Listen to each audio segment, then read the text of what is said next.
Oi, galera! Para você que está curtindo aí o meu canal, Kelly Pimentel, estou passando hoje para a gente bater um papinho sobre pré-modernismo, tá? Nós vamos dividir em 4 tópicos, em 4 pequenas aulas, cada uma sobre um autor, e o foco será resolver questões, né? Para você aí que está se preparando para o vestibular, tá bom? Então, o autor da aula de hoje é o Augusto dos Anjos. Gente, Augusto dos Anjos, ele é poeta, tá? Não trabalhou com prosa. Deixou pra gente uma única obra, Eu. Essa obra, ela é marcada pelo pessimismo, pela angústia da existência, tem uma visão extremamente cética, descrente da vida, amargurada, tá certo? Só que o foco desses sentimentos, né, é trazido para o texto de uma forma diferente do que outros poetas que já falaram de melancolia, de tristeza e de angústia já falaram.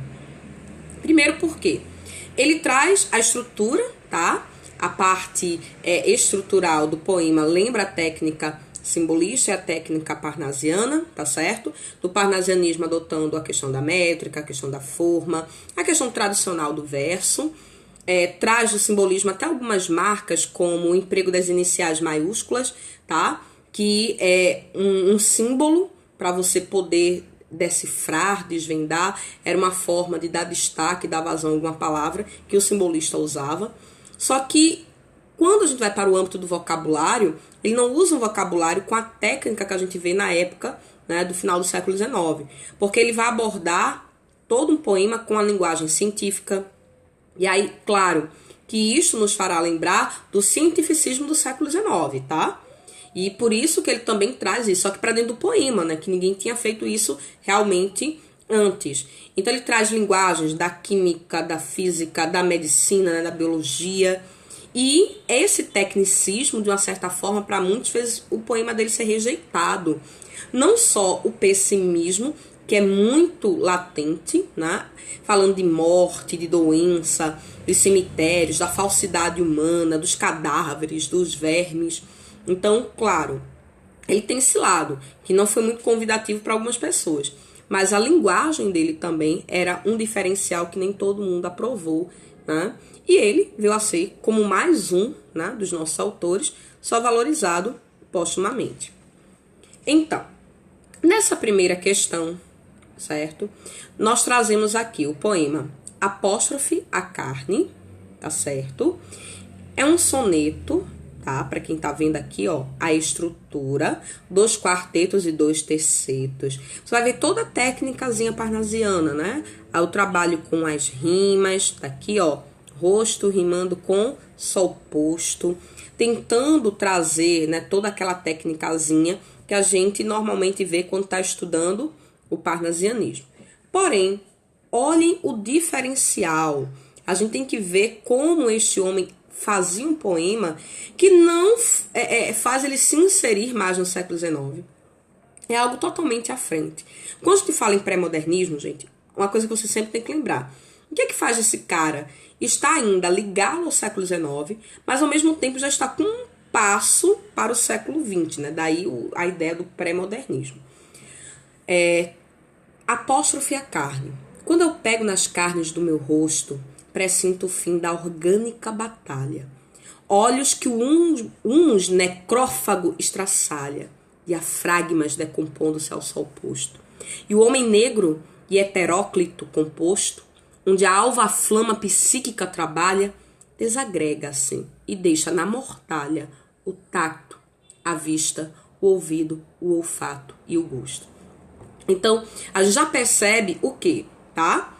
Que ele não é só uma questão de visão pessimista, né? Ele aborda a temática da morte, ele fala do fim da vida, ele coloca isso como algo inevitável, tá certo?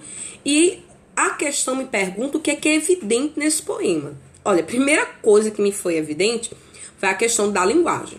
Isso aí todo mundo percebeu, que ele usa uma linguagem técnica, né, que lembra justamente o cientificismo do século XIX.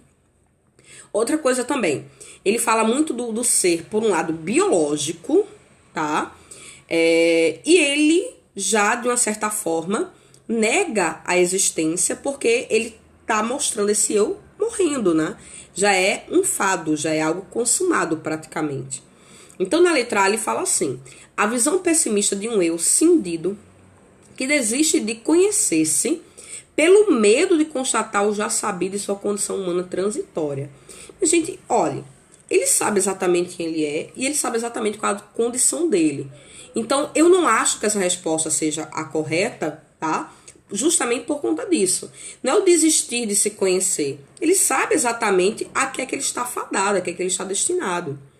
A letra B diz o seguinte: o transcendentalismo, uma vez que o eu desintegrado objetiva alçar voos e romper com um projeto de vida marcado pelo pessimismo. Gente, por favor, me digam, se ele está rompendo com um projeto de vida porque ele decide alçar voos para o lado transcendental. Primeiro, tá? Se você olhar a última estrofe, preste bem atenção. Dói-me ver, muito embora a alma te acenda, em tua podridão a herança horrenda que eu tenho de deixar para os meus filhos.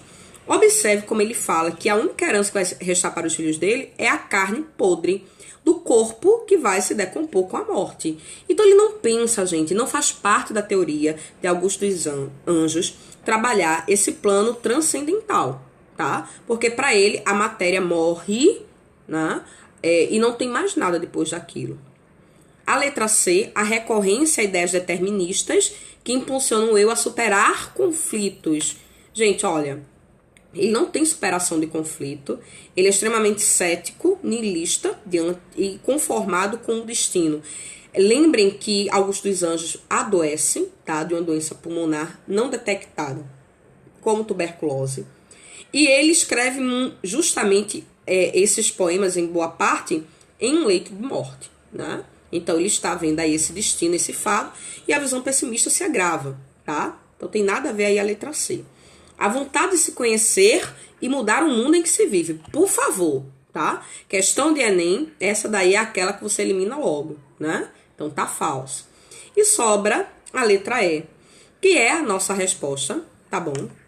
Porém, eu fico meio, assim, receosa em colocá-la como correta. Seria uma questão que eu anularia, porque ele fala aqui no metafísico, como se ele mergulhasse no metafísico no sentido de ele explorar o metafísico. E a gente sabe que o Augusto dos Anjos não faz isso, tá? Então, eu acho que a questão foi um pouquinho, né, mal formulada nesse sentido, mas, né, por eliminação, a letra E seria a resposta. A segunda questão é uma questão de somatório, que em alguns vestibulares ainda permanece, né? Lembrando que em alguns locais, dependendo do vestibular que você for fazer no Brasil, ainda existe. Vamos ver que tópicos, né, estariam corretos de acordo com essa visão. Em Eu e Outras Poesias, podem ser encontrados alguns dos temas mais presentes na obra de Augusto dos Anjos, tais como amor ingênuo e platônico. Nunca no Brasil risca isso. Gente, a gente acabou de falar que o cara fala da morte, do pessimismo, da falsidade. O amor, inclusive, é negado. Né? Vejam que quando ele escreve um dos poemas mais conhecidos, mais célebres, né? que ele coloca pra gente: o beijo, amigo, é a véspera do escarro, a mão que afaga é a mesma que apedreja. Ele dizer que o cara, né, valoriza, traz uma influência da segunda geração romântica que valoriza o amor ingênuo platônico, tá totalmente errado. Um dos aspectos mais chamativos nos poemas de Augusto dos Anjos, verificável em Eu e Outras Poesias, é sua negação da ciência. Opa! Para quê? Negação da ciência nada, meu amor. Veja o vocabulário que ele usa. É um vocabulário científico. Número 4. Apesar do título, o volume Eu e Outras Poesias apresenta exemplos de produções pouco recorrentes na obra de Augusto dos Anjos, como Conto Alienista. Parou. O Alienista de Machado de Assis, do século XIX. A Tragédia de Profissão de Fé, meu pai. Profissão de Fé, tá? É um poema parnasiano, tá certo? De Olavo Bilac. E isso já serve para anular totalmente, né, o tópico. E ainda dizendo que é marcado pelo simbolismo fortemente, né? Frisando isso, fortemente marcado pelo simbolismo. Não é, tá? Porque senão ele teria que valorizar a metafísica. A produção literária de Augusto dos Anjos, embora habitualmente situada no contexto pré-modernismo brasileiro, representa um problema de classificação estética, de modo que sua obra, na qual se encontram influências do naturalismo, do simbolismo, vejam a diferença, influências, né? Acima ele diz fortemente marcada, certo? Constitui fenômeno particular e original. Com certeza, amigo, com certeza, tá? É um autor realmente diferenciado nesse sentido, e é tão diferenciado que a gente não conseguiria enquadrá-lo em um novo movimento. Então, por isso ele é pré-modernista. No poema Psicologia de um Vencido, eu, filho do carbono e do amoníaco, monstro de escuridão e rutilância, sofro desde a epigênese da infância a influência má dos signos do zodíaco. Revela uma visão sofredora do mundo, da vida, com certeza, né? Quando ele diz que sofre desde da sua geração, desde a sua formação como ser, Nossa Senhora. O eu lírico angustia-se diante da previsão da morte e do destino reservado ao cadáver, conforme o verso, na frialdade inorgânica da terra. Ou seja, nesse final, eles se mostram como a própria morte, o que é que vai, o destino dele, né, do cadáver dele, que é, a vida se resume a isso, né? Você vai para debaixo da terra, vai morrer e acaba ali. Justamente o que eu disse, né? Não trazendo a ideia do transcendental, a ideia do metafísico. Por isso, nossa resposta tem que ser o somatório de 8 e 16, dando 24. Agora, nesse novo tópico, nós temos aqui Psicologia de um Vencido, tá? Que foi o poema que a gente acabou de fazer referência no texto, na questão anterior, no último tópico.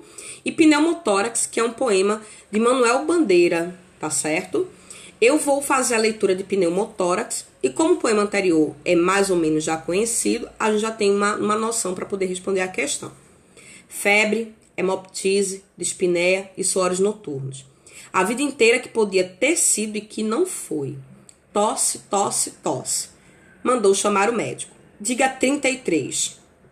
33. 33. 33. Respire.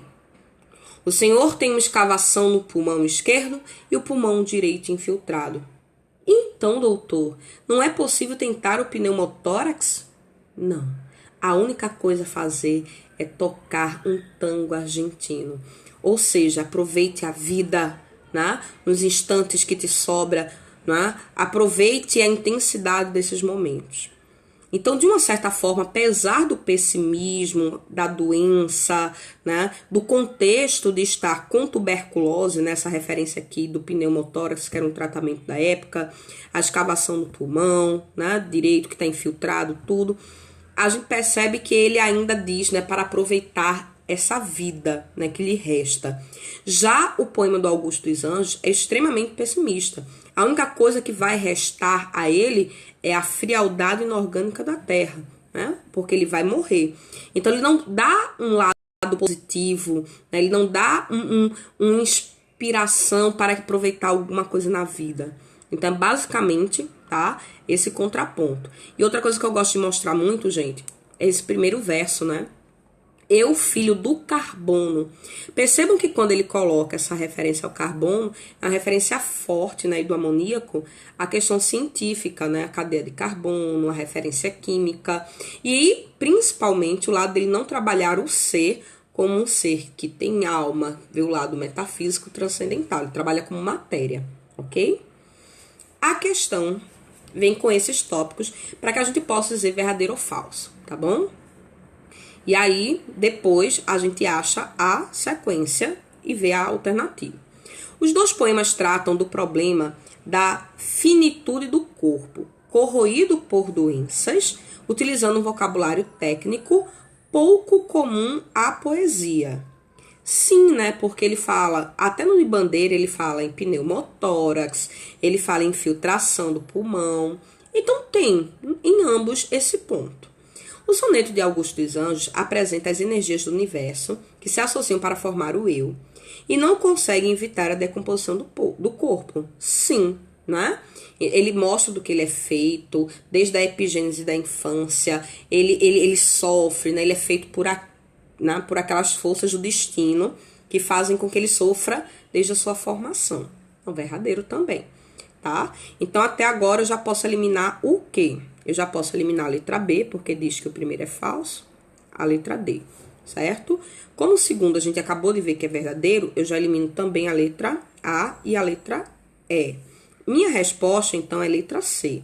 Mas bora ver o que ele diz depois, tá bom? O poema de Manuel Bandeira mostra a fragilidade do corpo, encarada de forma irônica.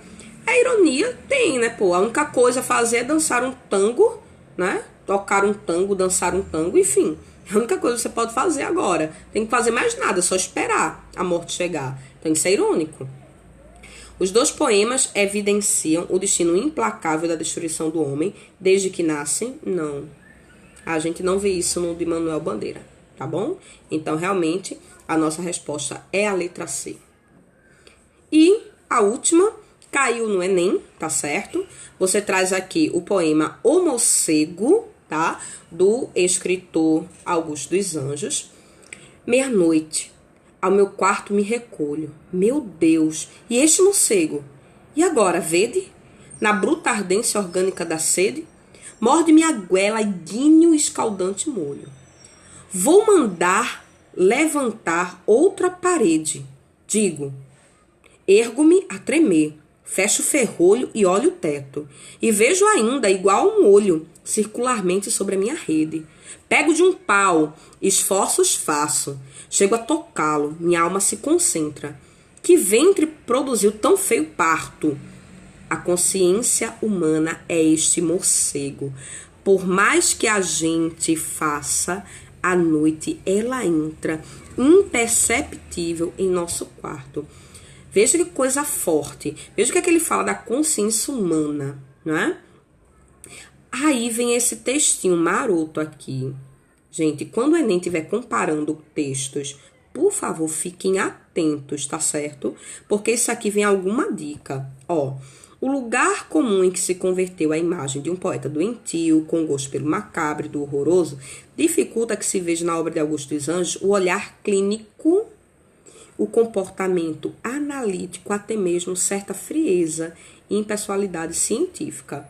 Ou seja, a obra dele não é somente essa valorização do macabro, do horroroso, tá bom? Então, veja como ele tem esse texto, ele tende a valorizar essa última parte. Essa última parte aqui, gente, tem que estar em alguma coisa na minha resposta. Olha a pergunta do Enem. Em consonância, ó, com os comentários do texto 2. Então, esse texto 2 realmente, ele é importante. Acerca da poética de Augusto dos Anjos, o poema Morcego apresenta-se enquanto percepção de mundo com uma forma estética capaz de quê? Reencantar a vida, opa, pelo amor de God, né? Reencantar a vida pelo mistério, não, porque senão ele estaria trazendo coisas positivas. B, expressar o caráter doentio da sociedade moderna por meio do gosto pelo macabro. Opa, peraí. É só isso que Augusto dos Anjos, certo? Olha o texto 2. Não é só isso que Augusto... Isso está errado? Olha, não está errado, tá certo? Mas está incompleto porque ele pede a consonância com o texto 2. A minha resposta tem que ser isso aqui. Eu tenho que achar isso aí. Então, não pode ser a letra B. Representar realisticamente, gente, isso tudo é metafórico, né? Por favor. Abordar dilemas humanos universais, essa questão da consciência, tá vendo? Isso aí, qualquer pessoa pode se abater no seu quarto à noite, pensando, tá? É a partir de um ponto de vista distanciado e analítico acerca do cotidiano. Um ponto de vista distanciado e analítico acerca do cotidiano, sim, certo? Olha aqui, um olhar clínico, analítico, isso. Letra D, eu já boto aquele pontinho maroto e vou ler a letra E. Conseguir a atenção do leitor pela inclusão de elementos das histórias de horror e suspense. Minha gente, por favor, ó, conseguir a atenção do leitor pela inclusão de elementos das histórias de horror e de suspense. Não é isso, gente. Tá? Até porque a gente está analisando o poeta como um todo também nessa questão. E outra, ele não quer conseguir a atenção de ninguém, ele quer desabafar. Ele quer abordar os dilemas dos seres humanos de uma forma mais ampla. Realmente tem que ser letra, né, D, a minha resposta, tá bom? Então fica aí a resolução, a letra D como correta.